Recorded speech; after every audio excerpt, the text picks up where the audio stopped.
Congress leader Rahul Gandhi की भारत जोड़ो यात्रा आज शाम जम्मू कश्मीर में दाखिल होगी। पार्टी की जानिब से लखनपुर में एक तकरीब का इनेकाद किया जाएगा, जिस दौरान हैंड ओवर और टेक ओवर प्रोग्राम मुनक्किद किया जाएगा।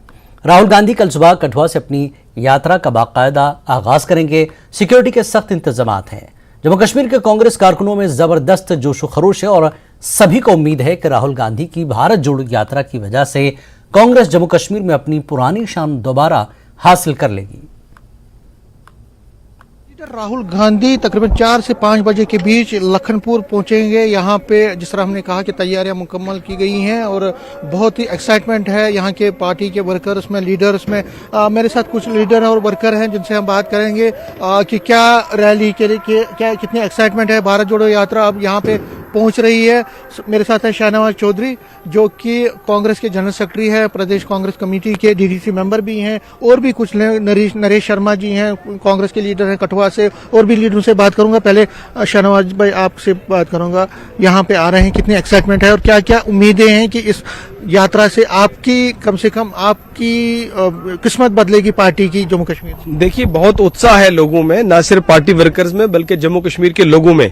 जिस तरीके से इतिहास बनाया भारत जोड़ो यात्रा ने, आज राहुल गांधी जी लखनपुर में प्रवेश कर रहे हैं और हजारों की तादाद में लोग यहां उनको रिसीव करेंगे और फिर कल सुबह से यहां से यात्रा शुरू होगी जो 30 तारीख श्रीनगर जाके लास्ट जो है कंक्लूड होगी। जम्मू कश्मीर में लोग इस वक्त जबरदस्त परेशान हैं, इस सरकार से पीड़ित हैं और क्राइसिस का दौर गुजर रहा है। युवा परेशान हैं, बेरोजगार परेशान हैं, गरीब लोग परेशान हैं, किसान कारोबारी सब परेशान हैं। तो राहुल गांधी जी की यात्रा सबकी जख्मों पे मरहम लगाने की काम करेगी और जम्मू कश्मीर में कांग्रेस पार्टी जो है वो एक नया रूप लेके जो जम्मू कश्मीर में उभरेगी और आने वाले समय में जम्मू कश्मीर में कांग्रेस पार्टी लोगों की लड़ाई जो है वो लड़ेगी। आपने कहा एक बड़ी लड़ाई लड़ने वाले हैं आप। नरेश शर्मा जी हैं कांग्रेस के लीडर, कठुआ पहुंच रहे हैं वो, लखनपुर से फिर कठुआ की अगर हम बात करें तो क्या क्या कितनी एक्साइटमेंट है पार्टी में? आज राहुल गांधी जी की जो आंधी 4 और 5 बजे के करीब जहां माधोपुर पार करके जम्मू कश्मीर जेके यूटी के अंदर इंटर करेगी, तो हजारों के हिसाब से हमारी यहाँ की जनता, डिस्ट्रिक्ट कठुआ की जनता, वो उनका वेलकम करेंगी। और राहुल जी ने जो यात्रा, पहले अक्सर सुना जाता था कश्मीर से लेकर कन्याकुमारी तक, आज राहुल जी ने कन्याकुमारी से लेकर कश्मीर तक की जो यात्रा निकली है, लाखों लोगों ने उनका समर्थन किया है। और आज देश आप देख रहे हो, भारत जोड़ने की बात कर रहे हैं, भारत तोड़ने की बात नहीं कर रहे हैं। आज हमारे भाईचारे की जरूरत है, हिंदू हो, मुसलमान हो, सिख हो, ईसाई हो, सब मिलके इस देश का सेकुलरिज्म जो लाइक पार्टी है वो भी जहां समर्थन करने जहां जा रही हैं। तो मैं आज राहुल जी ने जो नारा दिया है, देश का 70% 140 करोड़ जनता में से 70% युवा बेरोजगार है। आज नौकरी नहीं है इस देश के अंदर।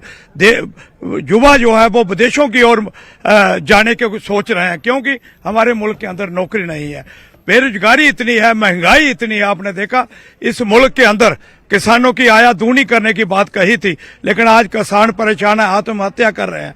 आज इतनी महंगाई हो गई है, कोई हिसाब नहीं है।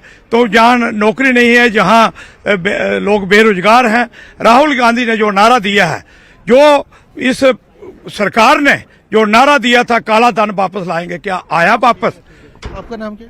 मैं पवन शर्मा, कांग्रेस सेवा दल डिस्ट्रिक्ट। कितना एक्साइटमेंट है और क्या लगता है आपको इनकी राहुल गांधी की जो यात्रा है, भारत जोड़ो यात्रा, इससे कांग्रेस को, लोगों को कितना फायदा होगा? जहां एक तरफ तो कांग्रेस के वर्कर जो है वो काफी उत्साहित है इस यात्रा को लेकर, लेकिन उसके साथ साथ जो आम लोग हैं और जहां तक यूथ का कोई बात है, उनको एक आशा की किरण दिखाई दे रही है राहुल जी में। जैसे उन्होंने एक यात्रा शुरू किया और लोगों को एक प्लेटफॉर्म मिल रहा है कि यहाँ पे वो अपनी बात, उनको लगता है कि युवाओं की यहाँ पे बात होगी, बेरोजगारों की यहाँ पे बात होगी, किसानों की होगी, छोटे दुकानदारों की होगी। जो लोग इस सरकार के से जो त्रस्त है इनकी गलत पॉलिसियों की वजह से, उनको एक राहुल जी में एक आशा की किरण दिखाई दे रही है। और मुझे लगता है कि आज एक ऐतिहासिक क्षण जो कुछ ही देर में आने वाला है, और जब ये राहुल जी जहां पहुंचेंगे, और आप खुद देखेंगे इस बात का लोग गवाह बनना चाहते हैं और लोग खुद ही आगे वॉलंटरली जो है वो राहुल जी की यात्रा का समर्थन करने की कोशिश कर रहे हैं। तो आप देख सकते हैं जो पार्टी के जो लीडरान हैं यहाँ पे लोकल लीडरान हैं वो साफ कह रहे हैं, उनको बड़ी आशाएं हैं कि जम्मू कश्मीर में जब राहुल गांधी आएंगे यहाँ 11 से 12 दिन वो गुजारेंगे तो इससे यहाँ पे कांग्रेस भी मजबूत होगी और जो लोगों के मुद्दे हैं चाहे बेरोजगारी के हवाले से है, महंगाई के मुद्दे हैं, किसानों के मुद्दे हैं, वो भी उसमें उठाएंगे दौरे के दौरान, इस भारत जोड़ो यात्रा के दौरान। तो इससे जो कनेक्शन है कांग्रेस और लोगों के बीच वो और ज्यादा मजबूत होगा, आपसी जो एक तालमेल है वो बढ़ेगा और कांग्रेस को इससे मजबूती मिलेगी। कैमरामैन आशु के साथ में समीर भट्ट, न्यूज़ 18 लखनपुर जम्मू। कश्मीरी पंडितों ने भारत जोड़ो यात्रा में फारूक अब्दुल्ला और मुफ्ती खानदान की शमूलियत पर शदीद रद्दमल का इजहार किया है। न्यूज़ 18 से बात करते हुए रूट्स इन कश्मीर के तर्जुमान अमित रैना ने कहा कि कश्मीरी पंडितों के बेघर होने की वजह अब्दुल्ला खानदान और मुफ्ती खानदान है। उन्होंने मजीद कहा कि राहुल गांधी को कश्मीरी पंडितों के साथ खड़ा होना चाहिए। भारत जोड़ो यात्रा जम्मू कश्मीर पहुंच गई है और हमारे साथ ज़्यादा बातचीत के लिए हैं रूट्स इन कश्मीर के प्रवक्ता अमित रैना जी। आज कांग्रेस की यात्रा भारत जोड़ो जम्मू कश्मीर पहुंच गई है, क्या कहेंगे इस मौके पर? क्योंकि वो कह रहे हैं क्योंकि तमाम जो विपक्षी हैं, फारूक अब्दुल्ला हो, महबूबा मुफ्ती हो, तमाम लोग उसमें शामिल हो रहे हैं। देखिए, विडम्बना क्या, आज 19 जनवरी है और 19 जनवरी को ही 1990 में कश्मीर हिंदुओं का पलायन हुआ था और उस पलायन के पीछे किनका हाथ था ये जग जाहिर है, जिसमें फारूक अब्दुल्ला रहे हैं, मुफ्ती मोहम्मद सईद रहे हैं, महबूबा मुफ्ती के पिताजी। और आज भारत जोड़ो यात्रा में द सो कॉल्ड कश्मीरी पंडित राहुल गांधी कश्मीर में घुस रहे हैं, जम्मू कश्मीर में, और उन लोगों को गले मिला रहे हैं, उनसे गले मिल रहे हैं जिन्होंने कश्मीरी पंडितों का पलायन करवाया 1990 में। तो इससे बड़ी त्रासदी तो हो नहीं सकती है। उम्मीद करूंगा और उम्मीद करता था कि राहुल गांधी उनसे गले मिलने की जगह उनसे कहेंगे कि माफ़ी मांगे वो समाज से, कश्मीरी पंडित समाज से, और प्रयास करें कि उन जैसे लोगों को न्यायपालिका ले जाया जाए और कश्मीरी पंडितों को न्याय मिले, क्योंकि जो नरसंहार के असली कारण रहे हैं वो मुफ्ती मोहम्मद सईद परिवार और फारूक अब्दुल्ला परिवार रहे हैं। लेकिन अगर देखें, फारूक अब्दुल्ला हमेशा से ये कहते रहे हैं कि वो उस वक्त पावर में नहीं थे, जगमोहन जो गवर्नर थे वो पावर में थे, उन्होंने ये सब किया और वो चाहते हैं कि कश्मीरी पंडित वापस लौट आएँ। तो आज क्या भारत जोड़ने की जो बात है, क्या वो कश्मीरी पंडितों को कश्मीर के साथ जोड़ पाएगी? क्या भारत जोड़ो यात्रा क्या तमाम भारतीयों के एक साथ जोड़ पाएगी? देखिए, ये तो झूठ है कि जो फारूक अब्दुल्ला कह रहे हैं, ये वही व्यक्ति हैं जिन्होंने खुद 70 आतंकवादियों को जो पाकिस्तान से ट्रेनिंग लेकर आए थे छोड़ा था, और ये वो मुख्यमंत्री जो 19 जनवरी को कश्मीरी पंडितों को उनके हाल पर छोड़कर आतंकवादियों के जिहादियों के भरोसे छोड़कर खुद लंदन भाग गए थे इस मंशे से कि हिंदुओं का नरसंहार हो जाएगा। तो ये झूठ है। और उनकी सरकार उसके बाद 2 बार आई है, 1996 में आई, 2010 में आई, और एक भी व्यक्ति को कन्विक्शन नहीं किया गया। 0 कन्विक्शन है उनकी सरकार का। उनकी सरकार ने ऐसा कोई कमीशन नहीं बिठाया जिसमें हिंदुओं के नरसंहार को लेकर इंक्वायरी की जाए, बल्कि उनके कार्यकाल में वंदामा हो गया, संग्रामपुरा हो गया, नाड़ी मर्ग हो गया। तो ये घड़ियाली आंसू हैं और ये घड़ियाली आंसू हम जानते हैं, क्योंकि हमने भुगता है उनके कुकर्मों को। और बड़ी शर्म की बात है कि आज राहुल गांधी उनसे गले मिल रहे हैं। और इस समाज ने पिछले 32 साल में एक भी बदले की भावना से कोई काम नहीं किया। अगर काम किया है तो न्याय के लेकर काम किया। तो हम तो आज भी राहुल गांधी से और सरकार से कह रहे हैं, हमें न्याय दिलाइए, और उन व्यक्तियों से न्याय दिलाइए जिन्होंने हमारा नरसंहार किया, जिनका हाथ उनके पीछे था, और जिसमें पूर्णतः अब्दुल्ला परिवार रहा है और मुफ्ती मोहम्मद सईद का परिवार रहा है। तो आप हमें न्याय दिलाइए। हम बदले की भावना तो कर ही नहीं रहे। हम एक आम कश्मीरी को थोड़ी ना अपनी त्रासदी का जिम्मेवार ठहरा रहे हैं। हम जिहादियों को अपनी त्रासदी का जिम्मेवार ठहरा रहे हैं, और उनके जो सरगना रहे हैं अब्दुल्ला परिवार और मुफ्ती मोहम्मद सईद के परिवार, हम उनको जिम्मेवार ठहरा रहे हैं। वीडियो जर्नलिस्ट आकाश ठाकुर के साथ खुर्रम शहजाद, न्यूज़ 18 दिल्ली। उधर कश्मीरी पंडित दिल्ली में भी एहतजाज कर रहे हैं। आज कश्मीरी पंडितों की नकल मकानी को 33 साल मुकम्मल हो गए हैं। कश्मीरी पंडित इस दिन की तल्ख यादों को यौम तासीस के तौर पर मना रहे हैं। दिल्ली में कई प्रोग्राम मुनक्किद किए गए। कश्मीरी पंडितों ने पहली बार वादी छोड़ने का ऐलान किया है। चांदी चौक में वाक़े गुरुद्वारा शेषगंज साहब पहुंचकर गुलहाए अक़ीदत पेश किए। कश्मीरी पंडितों ने मुतालबा किया कि इनके मुजरिमों को सजा दी जाए, उन्हें इंसाफ मिले और कश्मीर वापसी का रास्ता तलाश किया जाए। और आइए इस पूरे मामले पर बात करते हैं। हमारे नुमाइंदे खुर्रम शहजाद हमारे साथ जुड़ चुके हैं। खुर्रम, जिस तरह से कश्मीरी पंडितों का लगातार यह मुतालबा, ये पहली बार नहीं है, जब भी ये दिन आता है वो इस दिन पर एहतजाज करते हैं और सरकार से अपनी बात रखते हैं। आज यहाँ पर क्या कुछ देखने और सुनने को आपको मिला है?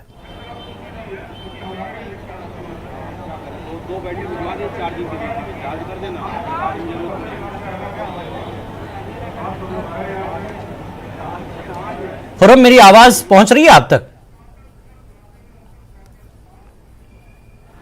हाँ, आपकी आवाज मिल रही है मुझे जी खुर्रम, देखिए जंतर मंतर पर कश्मीरी पंडित आज एहतजाज कर रहे हैं। आज का दिन बड़ा ही अहम है और उनके लिए। जिस तरीके से जिला वतनी की जिंदगी लाखों कश्मीरी पंडितों को झेलनी पड़ रही है, वो मुल्क में ही अपने दरबदर हैं। इस वक्त मैं दिल्ली के जंतर मंतर पर मौजूद हूं और ये लगातार होता रहा है। मैं आपको पीछे तस्वीरें कुछ दिखाता हूं, दूर आपको तस्वीरें दिख जाएंगी। आप देखिए कि ये कश्मीरी पंडित हैं, आज यहाँ पर भी ये प्रोग्राम हो रहा है और इंसाफ की मांग हो रही है। तो वहीं जेएनयू में भी एक प्रोग्राम हो रहा है, वहाँ पर बाज़ाब्ता एक नुमाइश लगाई गई है। वहाँ अगर इस तमाम चीज़ों को देखें तो कुछ नहीं बदला है, चाहे 370 को हटा दिया गया हो या फिर सरकारें बदल गई हों। 1990 से लेकर के भारतीय जनता पार्टी की सरकार रही हो, जनता पार्टी की सरकार रही हो, कांग्रेस की सरकार रही हो, डॉक्टर मनमोहन सिंह रहे हो, अभी वज़ीर आज़म नरेंद्र मोदी हैं, तो कुछ भी नहीं बदला है क्योंकि लगातार ये लोग यहीं पर आते हैं और प्रोटेस्ट करते हैं। एक कश्मीरी पंडित हमारे साथ यहाँ मौजूद हैं। जिस तरीके से अगर हम देखें तो कुछ भी नहीं बदला। 33 साल बीत गए, वापसी की कोई उम्मीद, घर जाने की कोई उम्मीद, कोई आस नज़र आती है? बिल्कुल नहीं है। पिछले 33 साल से यही हो रहा है, चाहे कोई भी गवर्नमेंट सेंट्रल गवर्नमेंट में आ जाए या स्टेट गवर्नमेंट, सभी यही चल रहा है। अभी 370 हट गया 19 में 5 अगस्त और लेफ्टिनेंट गवर्नर है। बट एक चीज़ मैं बता दूं आपको, जो भी एडमिनिस्ट्रेशन वहाँ पे है J&K में, there is a huge change in administration.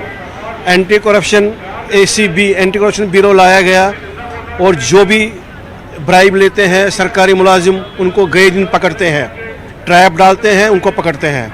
तो अब सरकारी मुलाजिम वहाँ पे डर डर के काम कर रहा है। अच्छा, जो अभी आप लोग जो यहाँ पर प्रदर्शन कर रहे हैं, अपने उस 19 जनवरी को याद कर रहे हैं जब वतन छोड़ना पड़ा था, नकल मकानी करनी पड़ी, दिल्ली आ गए, अलग अलग शहरों में चले गए। क्या चाहते हैं इतना वक्त बीत जाने के बाद? तमाम चीज़ें हैं वो क्योंकि उसी तरह की हैं, तो आप लोग क्या चाहते हैं? हम ये चाहते हैं कि हमें किसी भी तरीके से वापस वहाँ पे जाना है, अपने लैंड में जहाँ पे हम पिछले 10,000 साल से रह रहे हैं। हमें एक दिन वहाँ पे बिल्कुल जाना है। मेरे को वही होप है। पिछले 1990 मैं मार्च 1990 का भागा हुआ हूँ और वो भी रातों रात अपनी स्ट्रॉन्ग रूम की चाबियाँ जो बैंक की होती हैं वो लेके मैं भागा हूँ 3 मार्च 1990 को। Because I am a retired employee, I am retired Punjab National Bank, I retired in 18। तो वो मैं उस वक्त स्ट्रॉन्ग रूम की चाबियाँ लेके भागा था, ऐसा दहशत था। ये दर्द आपका ही नहीं है, हमारे साथ एक और कश्मीरी पंडित हैं। आपके साथ क्या गुजरी थी, क्या दिन देखा था आपने, और अब ये हालात, क्योंकि कुछ बदलता हुआ दिख नहीं रहा है, कुछ चीज़ें सरकार ज़रूर कह रही हैं कि हाँ हम करना चाहते हैं, वापस ले जाना चाहते हैं। नहीं, सरकार तो जो भी बोल रही है तो कुछ हो ही नहीं रहा है। प्रैक्टिकली होना चाहिए ना, सब कुछ पेपरों में ही है। जब तक प्रैक्टिकली होगा नहीं कुछ, तब तक हम कहाँ से बोलेंगे कि कुछ हुआ।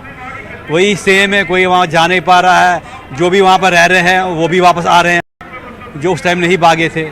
तो ये कुछ नहीं, ये सब झूठ ही है। आपके परिवार का क्या दर्द है, किस तरीके से तमाम संघर्ष उसको करना पड़ा, तमाम दर्द झेलना पड़ा?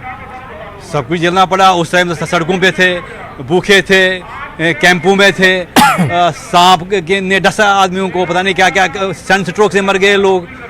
तो ये सारी चीज़ें हैं। तो अभी दर्द बहुत ही है। वो कहाँ आदमी भूलेगा? अपनी जन्मभूमि को छोड़ना कोई मामूली बात है क्या? अगर देखें तो इस पूरे मसले में सियासत एक बड़ी चीज़ रही है। वहाँ की जो राज्य सरकार है, फारूक परिवार हो, मुफ्ती परिवार हो, ये तमाम जो परिवार हैं, और आज केंद्र सरकार, क्या रोल देखते हैं आप इनका कि किस तरीके से कश्मीरी पंडितों को लेकर सियासत तो हुई लेकिन उनको मिला क्यों नहीं, कुछ क्यों नहीं मिल पाया?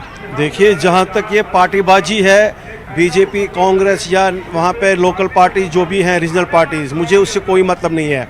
मुझे गवर्नमेंट से मतलब है। जो भी गवर्नमेंट है, हमें उनको, अभी कॉन्स्टिट्यूशन है, अभी लॉ है, अभी हमारे पास एनफोर्समेंट है। अभी वो किंग राज नहीं है, पहले कि किंग जो चाहता है वही है। अभी डेमोक्रेसी है, हमने चुना है किसी को, उनको हमारा काम करना है। पिछले 33 साल से कुछ नहीं किया है इन्होंने हमारे लिए। बस जो भी, मैं आपको एक पॉइंट बताता हूं, अगर आप मुझे थोड़ा टाइम दे दें। मैं जब वहां पे भागा, जो हमारे कश्मीरी हिंदू की सरकारियां नौकरियां थी वो 1990 से 2005 तक खाली थी 15 साल, और 2005 में उनको भर दिया गया क्योंकि हम वापस जा नहीं पाए। जब हम भागे उस वक्त हमें कहा गया आप जी 2 महीने के लिए जाओ। हमारे नेबर्स ने, हमसाया ने, जो हमारे खैर खा थे, जो हमारे मतलब वेल विशर थे, उन्होंने कहा भाई साहब ये मार रहे हैं उग्रवादी आपको, आप क्यों मरोगे, आप थोड़ी देर जम्मू जाओ, दिल्ली जाओ, फिर आप वापस आओगे। लेकिन वो वापसी का दिन आया नहीं। बात तो ये है, चाहे कोई भी गवर्नमेंट आ गई। अभी हम देख रहे हैं पीएम पैकेज एम्प्लॉइज हैं, उनको टारगेट किया जा रहा है, टारगेट किलिंग हो रही है। तो ऐसे हालात में क्या रास्ता लगता है आपको, सरकार से आप क्या कहेंगे? सर पहले आप ये सुनिए मेरे से, उनको टारगेट किलिंग क्यों हो रही है। वहाँ के जो लोग हैं वो चाहते हैं यहाँ पे हिंदू दोबारा ना बसे, लेकिन ये उनको पता नहीं है कि वो 400 साल 500 साल हमसे ही कन्वर्ट हुए हैं। जो वहाँ पे अभी मुसलमान रह रहे हैं वो मेरे भाई हैं, वो मेरे पुरख हैं जो चेंज हुए हैं। मेरा नाम है दिलीप कुमार मल्ला। अभी आप वहाँ पे फारूक अहमद मल्ला, मुश्ताक अहमद मल्ला, किसी का नाम है अवतार किशन भट्ट, वहाँ पे गुलाम नबी भट्ट, वो वही है। भट्ट चेंज नहीं हुआ, पहला नाम चेंज हो गया उनके तब्दील से। लेकिन अब हमसे वो इतना चिड़ क्यों रखते हैं? हमने उनको क्या बिगाड़ा? हमारे पास न कोई चाकू है, न हथियार है, न छड़ी है, न डंडा है। हमसे क्यों वो इतना चिढ़ रहे हैं? हमने क्या बिगाड़ा उनको? अब मुझे इसका पहले सवाल दे दीजिए, मैं आपसे सवाल कर रहा हूँ। ये देखिए, जाहिर सी बात है आपका दर्द बड़ा है और कोई भी सरकार, कोई भी आपके इस दर्द का बिल्कुल जवाब नहीं दे सकता। जो इंसाफ की बात होती है, तो इंसाफ का क्या रास्ता है? आप लोग कहते हैं कि इसको जेनोसाइड माना जाए क्योंकि बहुत सारे लोगों ने जान दी, लेकिन अगर देखें तो 44,000 जो फैमिलीज़ हैं उनको अब तक घर नहीं मिला है। सर मैं आपको थोड़ा सा 1 मिनट आप दे दीजिए। 1 मिनट आप एक मिनट मुझे दीजिए। एक ही बात है ये, जो वहाँ पे इस वक्त मुसलमान हैं, कोई असिस्टेंट कमिश्नर है, कोई डिप्टी कमिश्नर है, कोई डायरेक्टर है, कोई जनरल मैनेजर है। मेरे बाप ने उनको पढ़ाया है, मेरे अंकल ने उनको पढ़ाया है, उसी का ये हमें जवाब दे रहे हैं, उसी का हमें ये वो दे रहे हैं। ऐसा ये क्यों कर रहे हैं? और हमें वहाँ पे जाने नहीं दे रहे हैं। बात तो वो करेंगे भाई साहब आ जाओ आ जाओ आ जाओ, लेकिन that is not the case. They are our enemies now, और उनको भगवान को हाजिर नाजिर रख के ये उनको बोलना पड़ेगा। उनको हमें यहाँ पे जी खुर्रम शहजाद, बिल्कुल ये बड़ा दुख है कश्मीरी पंडितों का, और 33 साल ऐसे ही इनके गुजर गए हैं। सरकारें सिर्फ इनके साथ सियासत कर रही हैं, जैसा कि ये मौजूद वहां पर लोग बता रहे हैं। बहुत बहुत शुक्रिया खुर्रम इस पूरी बातचीत के लिए।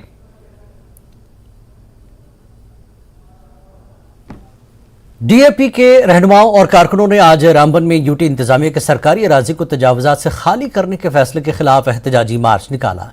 यूटी इंतजामिया ने जम्मू कश्मीर के डिप्टी कमिश्नरों को 31 जनवरी से पहले सरकारी अराजी से गैर कानूनी तजावुजात हटाने की हिदायत दी है। सर्कुलर के जरिए रोशनी एक्ट और कचहरी अराजी से 31 जनवरी तक 100% तजावुजात हटाने का हुक्म दिया गया है।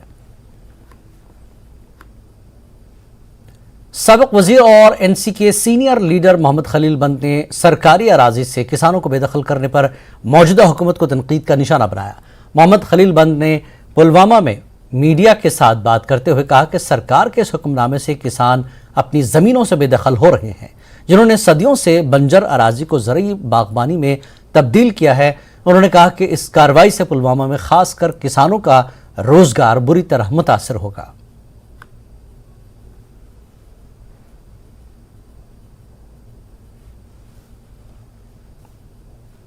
लोगों का हक बनता है, और जो काश्तराई है वो भी उन लोगों का हक बनता है।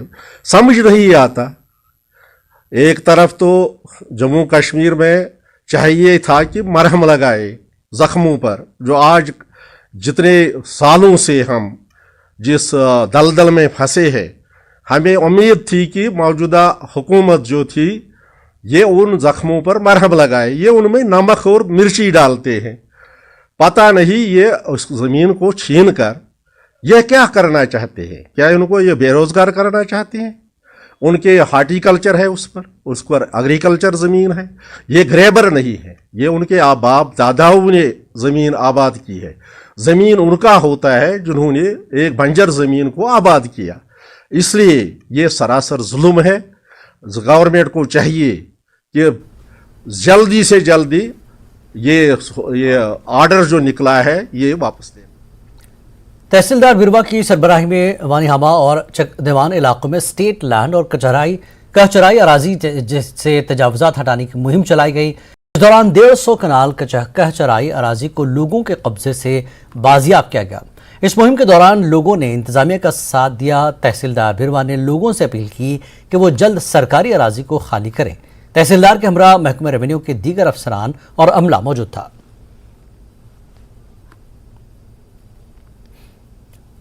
मचल कुपवाड़ा के लोगों ने आज मुसलसल सड़क राब्ता बंद होने के खिलाफ डीसी ऑफिस कुपवाड़ा के सामने एहतजाज किया।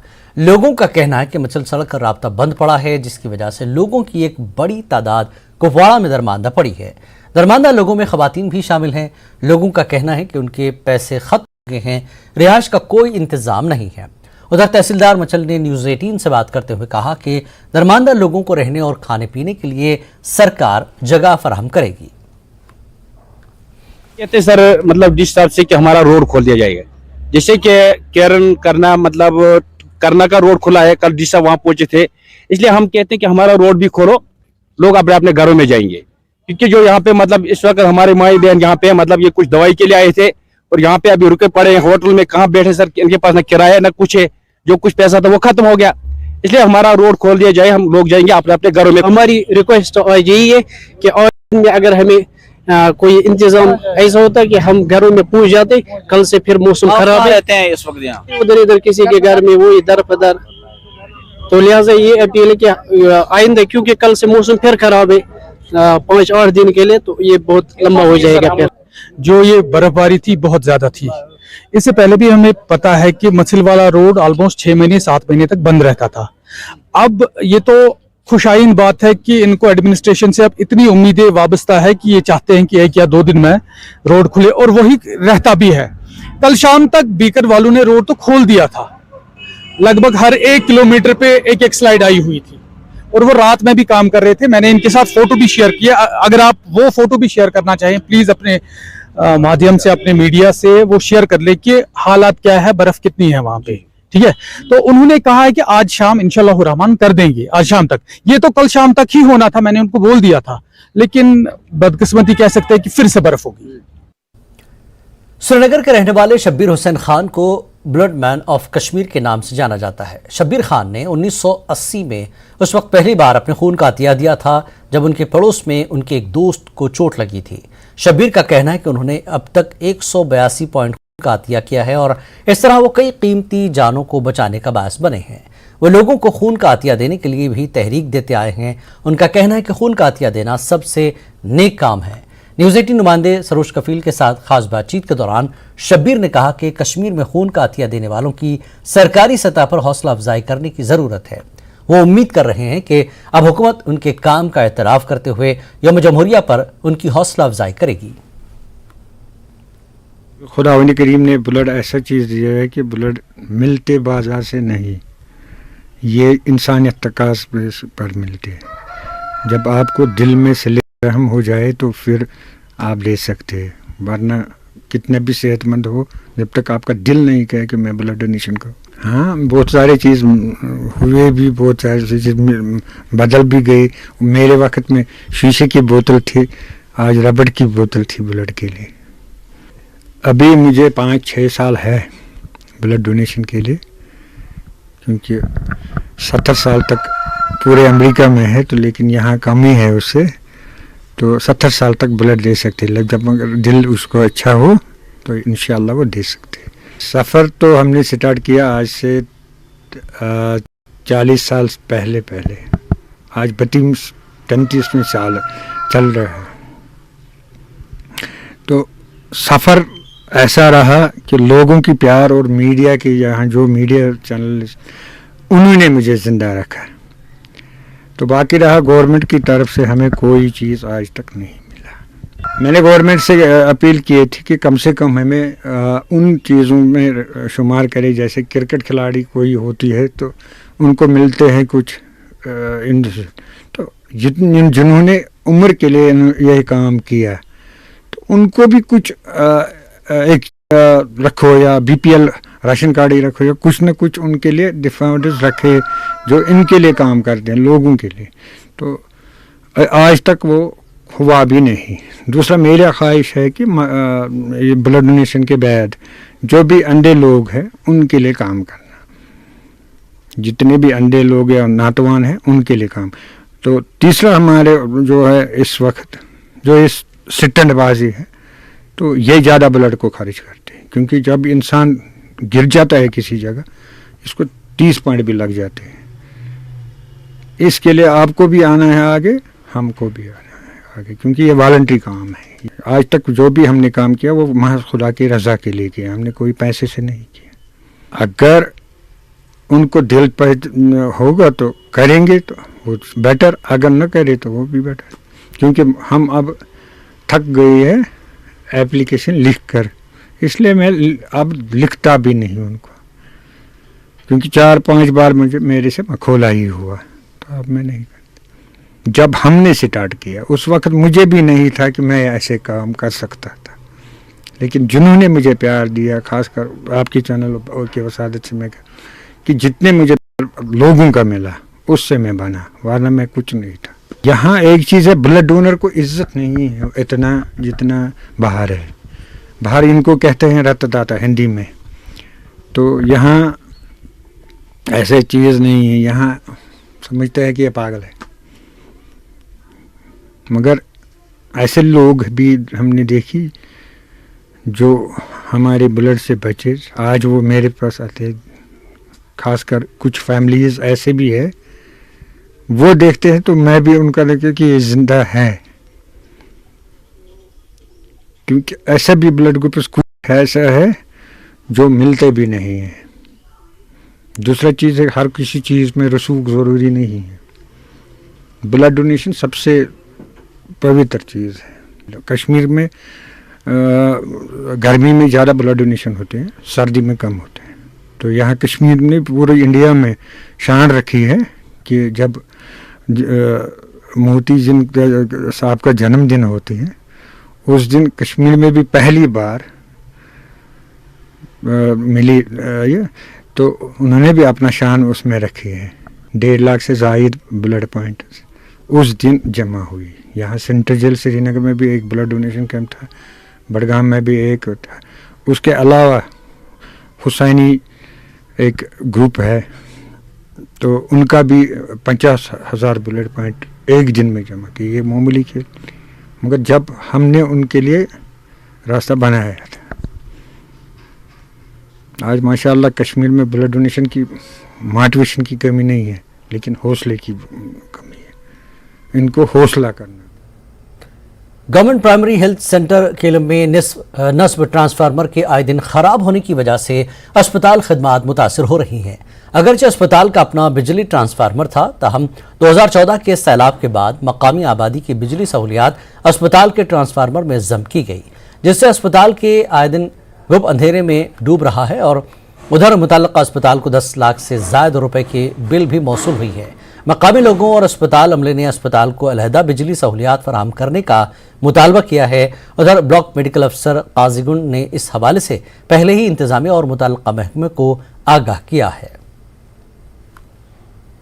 बीमार ये पावर एक्सरे हेकान बस्ती तो कुन ट्रांसफार्म लिहाजा गवर्नमेंट अपील ये तुथ इंतजाम युथ आसान कर थो बिन ट्रांसफार्म ये हस्पताल ताकि गे मुश्किल दूर। हस्पताल मज कम प्रॉब्लम ये सात तुम पावर एक्सरे हेकान गि डॉक्टर हेकान ठीक पे वुचत अंधेरी अंधेरी मज क्या हेकान कर अत कूत काल गो अत गो लगभग 2-4 रेत। तो वन क्या तुज डिमांड दपान थो पावर हस्पताल दीता बिन ये मोट बस्ती थो बिन। अब हमें बस एक ही ये गुजारिश करते हैं हम पीडीडी वालों को कि हमें अपना ट्रांसफार्मर जो 25 kV है वो वापस दे दें, वो हमें वापस कर दें। तो क्योंकि हमने बार बार उनको एप्लीकेशन भी दे दी है और जो हमारे डीडीओ बीएमओ साहब हैं उन्होंने कम्युनिकेशन किए उनके साथ कि वो हमें वापस दे दीजिए, हमें प्रॉब्लम हो रही है। हॉस्पिटल भी सफर कर रहे हैं, लोग भी सफर कर रहे हैं, हम भी सफर कर रहे हैं, खासकर यहाँ विंटर सीजन में। और दूसरी बात यह है कि उन्होंने जो पीडीडी है उन्होंने मीटर यहां लगाया है, कम से कम 8-9 साल हो गए इसको, लेकिन वो हमें flat rate bill. Kashmir news में फिलहाल इतना ही। आदाब।